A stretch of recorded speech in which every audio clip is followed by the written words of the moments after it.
जैसे कि अभी मैं रिसर्च कर रही हूँ, मेरा बैकग्राउंड मैंने आपको बता ही दिया है।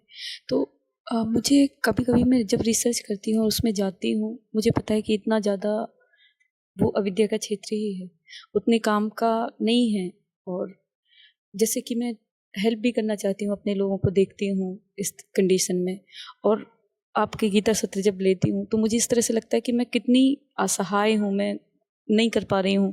क्लाइमेट चेंज जैसी इतनी बड़ी समस्या है, लेकिन मैं ये चीज़ें क्या कर रही हूँ, क्यों कर रही हूँ, ये कितना टाइम लेंगी, ये मेरा इतना टाइम खा ही ले रही हैं 3 साल 4 साल, और ये इतनी बड़ी प्रॉब्लम है सामने। और टाइम जैसे कि 2030 आपने बोला है, बहुत कम टाइम है, और इस इतने से कम टाइम में मैं इस चीज़ पे इतना ज़्यादा घुस जाती हूँ, फिर मैं और अदर चीज़ें नहीं कर पाती हूँ। मैं किस तरह से कंट्रीब्यूट करूँ? उसके कारण मुझे बहुत ज़्यादा एंग्ज़ायटी होती है कि मैं कुछ नहीं कर पा रही हूँ। देखो, जो चीज़ ज़रूरी होती है उसको उसका हिस्सा सबसे पहले रख दिया जाता है।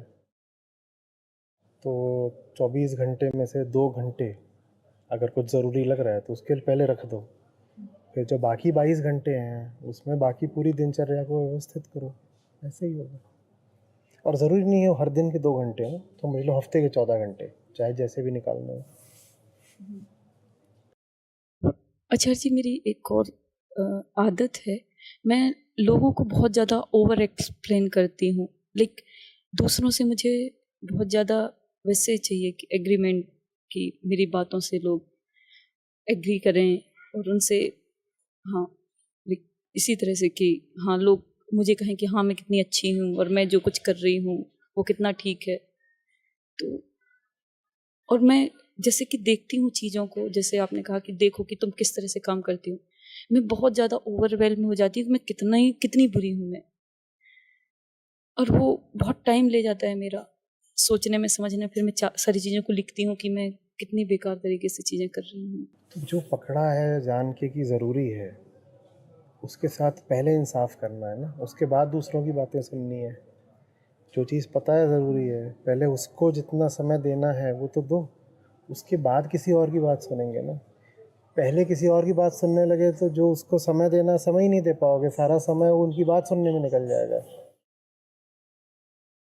मुझे दूसरों की बात सुननी भी है तो पहले अपना काम ख़त्म करूँगा, फिर उनकी सुनने जाऊँगा ना।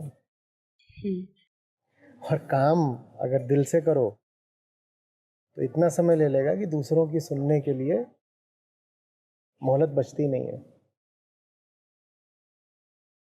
पहले अपने द्वारा तय काम करो।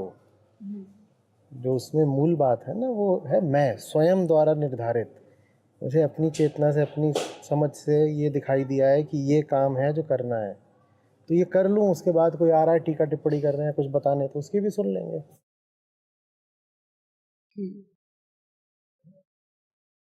लेकिन इससे ये भी आता है कि जैसे आप भी बोलते हैं कि तुम, अगर तुम में सच में कुछ आ रहा है तो तुम दूसरों के लिए भी करोगे, तो वो थोड़ा सा।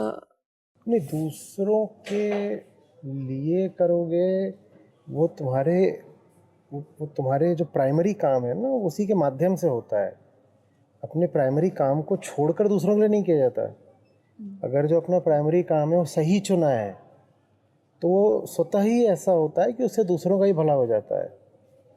ये कोई दो अलग अलग चीज़ें नहीं हैं। लाइफ का सेंट्रल काम और दूसरों की वेलफेयर।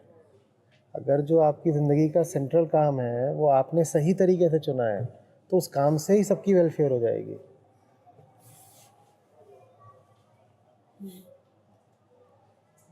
सोचना है इस पर।